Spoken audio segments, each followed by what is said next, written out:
사랑하는 성도 여러분, 우리는 지금 참으로 스피디한 시대를 살아가고 있는 줄 압니다. 무엇이든 빨라야 좋다는 생각에 우리 모두 사로잡혀 있기도 합니다. 자동차도 그렇고 비행기도 그렇고 인터넷도 그렇고 핸드폰도 빠를수록 좋다고 생각하고 있습니다.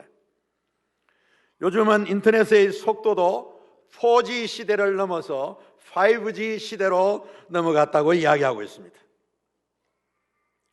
3년 전에 제가 산 핸드폰은 벌써 구형이 되고 말았습니다. 우리는 지금 초스피디한 시대의 삶을 분명히 살아가면서 경험하고 있는 줄 압니다. 여러분, 그런데 빨리 가는 것이 정말 좋은 것일까요?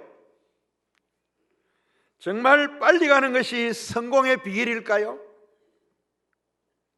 저는 좀 생각입니다. 정말 그럴까? 너무 빨리 달려서 인생을 망치는 분들도 있어요. 매일 일어나는 자동차 사고들이 그것을 말해주고 있지 않습니까? 앞만 보고 달리다가 소중한 것을 놓쳐버릴 때도 있습니다. 달려서 계획대로 성취했다고 결코 승리한 인생이다, 그렇게 장담할 수는 없는 줄 압니다. 그것보다도 더 중요한 것은 인생은 방향이라고 봅니다.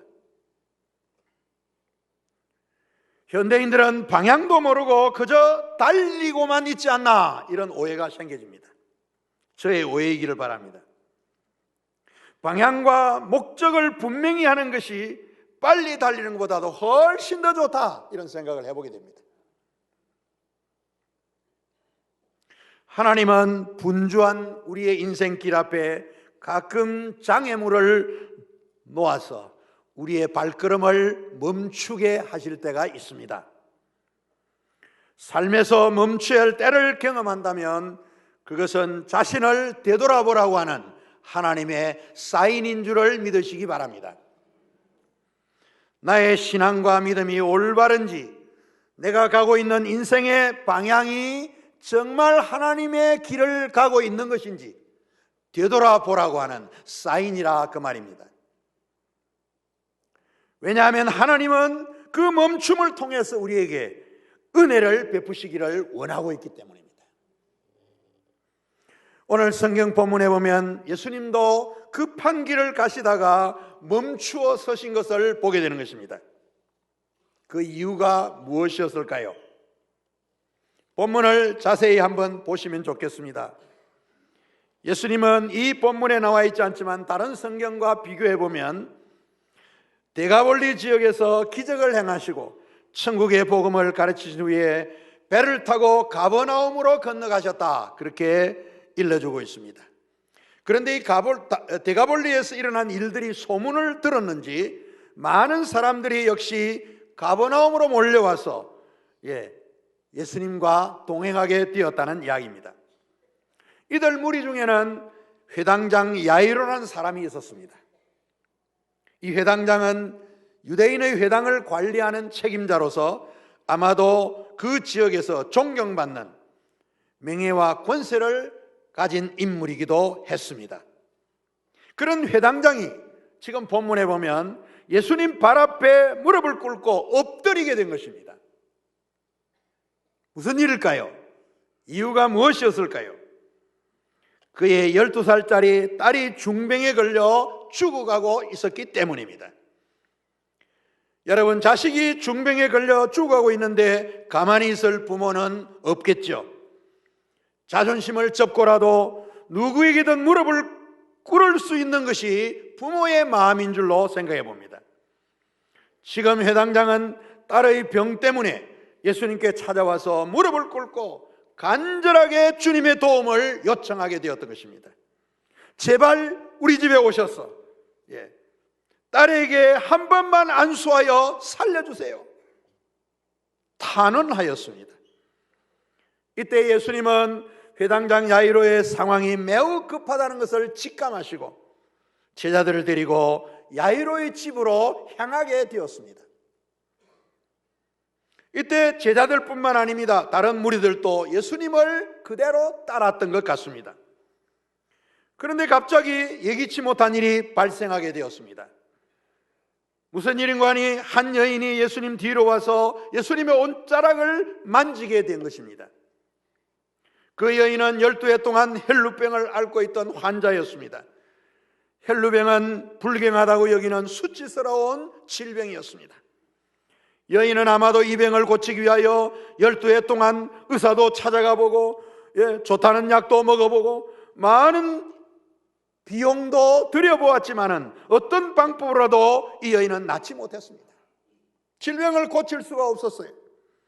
그러다가 예수님이 지나가신다는 소식을 듣게 되었고 그분의 옷에만 손을 대어도 낫겠다는 믿음으로 예수님의 옷자락을 만지게 되었던 것입니다. 예수님은 그 순간 자기 몸에서 아마도 능력이 나간 것을 감지하시고 발걸음을 멈추시면서 주위를 둘러보면서 누가 내 옷에 손을 대었냐고 질문을 하시게 된 것입니다. 제자들은 갑자기 예수님의 이와 같은 질문에 오히려 반문을 하면서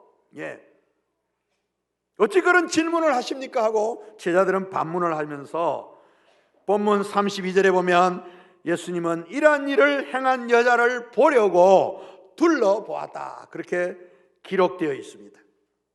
이때 이 여인은 예수님께 사실을 고할 수밖에 없었습니다. 아마도 두려운 마음으로 예수님, 제가 그랬습니다, 제가 만졌습니다 하고 예수님 앞에 엎드려 사실을 직구하게 되었습니다. 이때 예수님은 34절 본문에 보면 딸아, 내 믿음이 너를 구원하였으니 평안히 가라, 내 병에서 놓여 건강할지어다 라고 이 여인의 용기 있는 믿음을 확인하고 도리어 축복해 주신 것을 보게 되는 것입니다. 사랑하는 성도 여러분, 여기서 우리는 함께 잠시 생각해 볼 수 있기를 바랍니다. 예수님의 멈추어 서심은 이 여인의 입장에서는 더할 나위 없는 축복과 행운이었겠지만 지금 위급한 상황에 처한 야이로의 심정이 어땠을까 하는 질문인 것입니다. 사랑하는 딸이 죽어가는 와중에 예수님이 바쁜 길을 멈추어 서서 딴 일을 하고 있기 때문입니다. 이 야이로의 심정은 얼마나 답답하고 조급한 심정이었을까 하는 생각을 해보게 되는 것입니다. 야이로는 한시가 급하게 예수님을 모시고 그의 딸이 고통받고 있는 곳으로 달려가고 싶은데 말입니다. 그런데 예수님은 그곳에 머물러서 여인과 제자들과 대화만 하고 있으니까. 그런데 마침 그때 설상가상으로 야이로의 집에서 마중 온 사람들이 달려와서 야이로에게 이렇게 보고합니다. 딸이 이미 죽었습니다.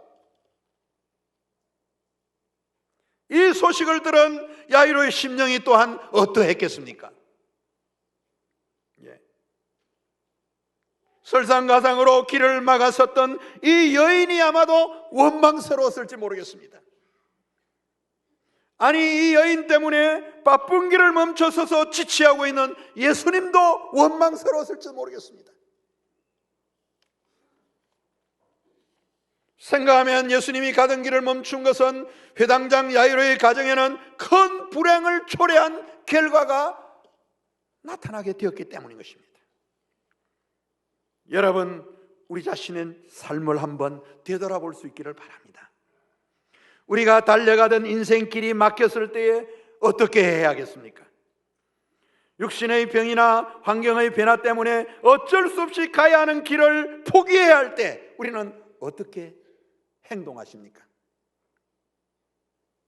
여기서 우리는 왜 하나님은 우리를 멈추게 하시는지, 왜 나의 인생길을 멈추어서 지체되게 하시고 장애되게 하시고 시험이 되게 하시는지 우리는 반문을 해보지 않을 수가 없다는 말씀입니다. 하나님이 우리의 인생의 발걸음을 참으로 멈추게 하셨다면 거기에는 반드시 이유가 있다, 그 말입니다. 이유가 있다. 반드시 거기에 뭔가 하나님이 나타내고자 하는 이유가 있다, 이 말입니다. 그것을 우리는 알아야 하는 줄로 생각해 봅니다. 그것은 우리를 해치고 멸망당하게 하기 위한 것이 아니라 도리어 그 일을 통해서 축복하기 위함이라는 사실, 바로 그것입니다. 아마도 그것은 더 소중한 것을 깨닫지 못해서 내가 우를 범했던, 아니 실수가 되었던, 아니 장애가 되었던, 문제가 되었던, 그것을 깨닫게 해주시고 바른 길로 가게 하시고 하는 하나님의 놀라운 은혜가 기다리고 있다고 하는 사실, 이것을 우리 모두 기억해야 한다는 사실입니다. 사랑하는 성도 여러분, 하나님이 우리의 발걸음을 멈추게 하였거나 예상 외에 정말 일을 당하게 되었을 때는 분명히 거기에 이유가 있다, 그것입니다. 이유. 그것은 우연히 멈추어선 게 아니라 정말 알아야 될 더 소중한 것을 우리로 하여금 깨닫도록 하기 위한 하나님의 은혜가 있다는 것을 우리는 한시도 잊지 않으시기를 소원합니다. 여기 예수님이 가던 길을 멈추선 것도 예수님께서 생각한 중요한 그 무엇이 있었기 때문입니다. 우리 오늘 성경을 통해서 그것을 생각해 보게 되는 것입니다. 그게 과연 무엇이었을까요? 그것은 바로 이 혈루병을 앓고 있던 바로 이 여인 때문이었습니다. 그렇지 않습니까, 여러분들?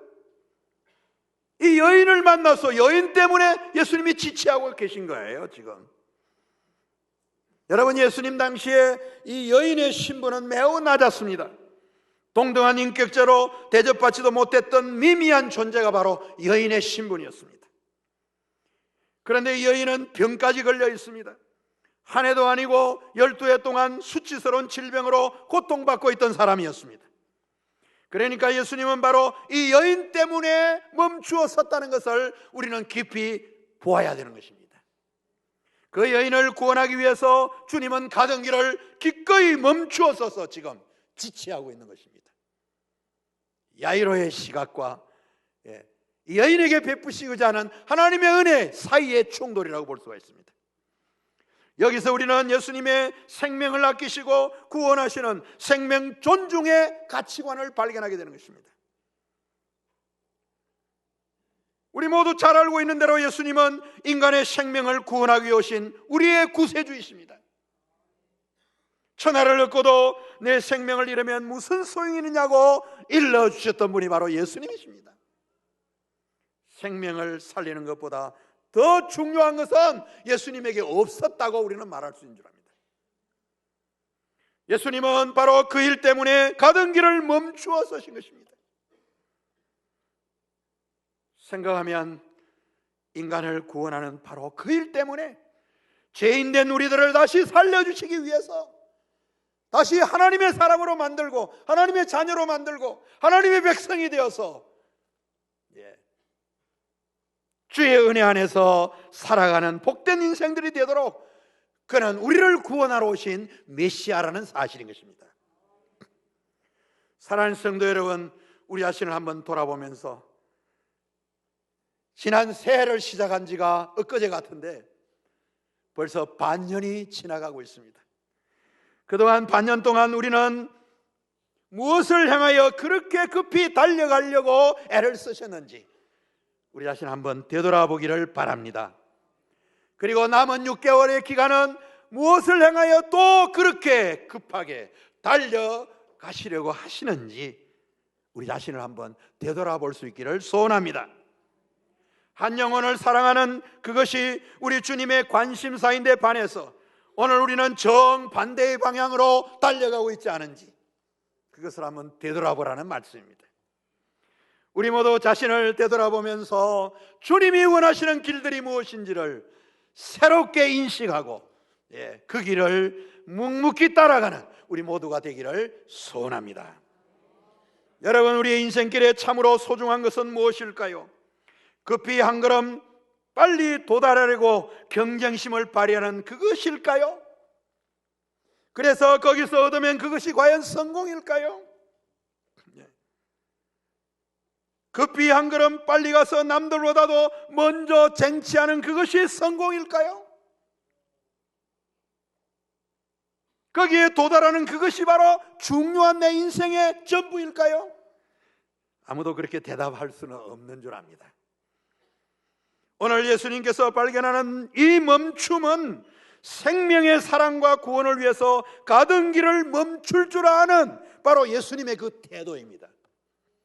그 행동과 태도를 우리 모두 본받을 수 있기를 축원하는 것입니다. 한 영혼을 돌보기 위해서 가던 길을 멈출 수 있는 행동, 그것이 예수님이 보여주신 생명 존중의 가치관이라 그 말씀인 것입니다. 그러므로 하나님이 우리의 인생길에 멈춤을 주실 때는 이런 소중한 것들을 다시 살펴보라는 뜻임을 한시도 잊지 않기를 소원합니다. 그러한 멈춤의 기회는 우리의 믿음을 새롭게 하고 더욱 진지하게 하기 위한 축복의 기회다, 그렇게 보시면 됩니다. 축복의 기회다. 여러분, 성경 본문에서 말씀하시는 예수님을 다시 주목해 볼 수 있기 바랍니다. 예수님이 회당장의 집에 도착했을 때에 딸은 이미 세상을 떠나고 말았습니다.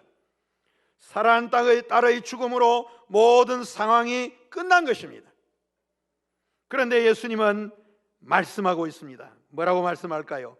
두려워 말고 믿기만 하라는 거예요. 두려워 말고 믿기만 하라. 이미 딸은 죽었는데 더 이상 바라고 희망을 가질 것이 아무것도 없는데 염려하지 말고 걱정하지 말라는 이 말이 과연 무슨 소용이 있었겠느냐는 질문입니다. 야이로의 심정을 생각하면 두려워하지 말고 믿기만 하라니 대체 무엇을 믿으란 말이었을까요? 예수님은 지금 상황을 보지 말고 딸이 죽었다는 절망스러운 그 상황 대신에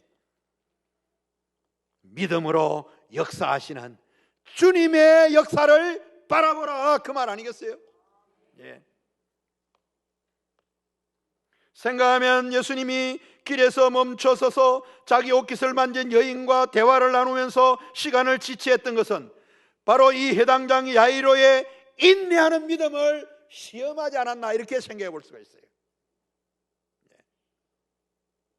인내하지 못하는 우리의 믿음, 졸갑스러운 우리의 믿음, 이것을 되돌아보게 하는 중요한 교훈이라고 저는 생각해 봅니다.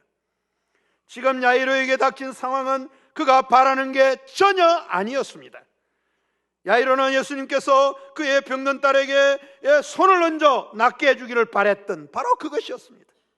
그런데 병이 낫기는커녕 딸이 죽어버렸으니 상황은 야이로가 기대했던 것하고는 전혀 다른 방향으로 가고 만 것입니다. 그런 상황에서 두려워 말고 믿기만 하라고 하는 이 예수님의 말씀을 야이로가 정말 받아들일 수 있었을까요? 인간적으로 생각하면 질문입니다. 여러분, 우리도 같은 질문을 받을 수 있는 줄로 생각합니다. 바라는 길이 아니면 원망부터 하는 것이 우리의 모습입니다. 비참한 상황으로 삶이 전개되면 먼저 좌절하고 불평하는 것이 우리의 모습입니다. 그때 주님은 우리를 향하여 질문하신다는 것을 기억하세요.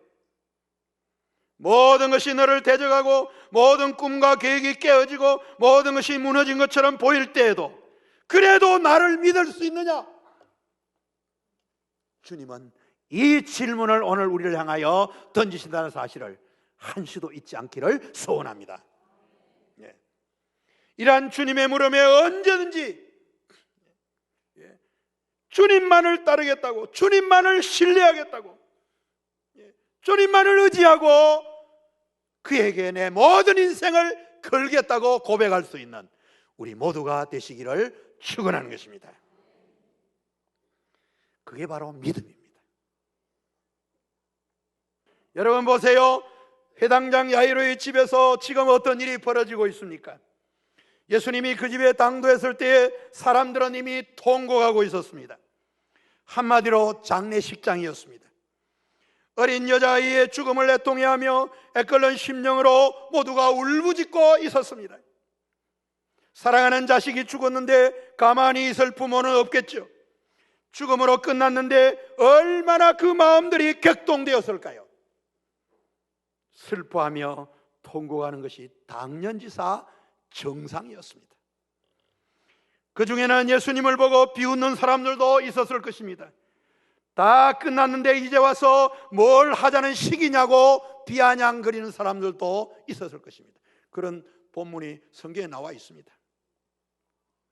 누가 온들 죽음에는 반전이 있을 수가 없다고 확신하고들 있었을 것입니다. 그러나 예수님은 이들 앞에서 아이의 손을 잡고 달리 닦고 맞았어요. 소녀야 일어나라, 그 말이에요. 그 말 한마디에 놀라운 변화가 그곳에 나타나게 된 것입니다. 예수의 말씀이 떨어지자마자 즉시 소녀의 몸이 일어나게 된 것입니다. 사랑하는 성도 여러분, 여러분 가운데 이해할 수 없도록 지체되는 일이 있습니까? 얽히고 설켜 도무지 풀 수 없는 문제들이 있습니까? 죽은 생명처럼 모든 것이 끝나 보이는 상황에 이런 일들이 있습니까? 인간의 눈으로는 모든 게 다 끝장나서 더 이상 기대할 수 없는 상황에 처해 있다 할지라도 예수님이 만지시면 즉시 일어나게 되는 것입니다. 이것이 하나님이 하시는 일이에요.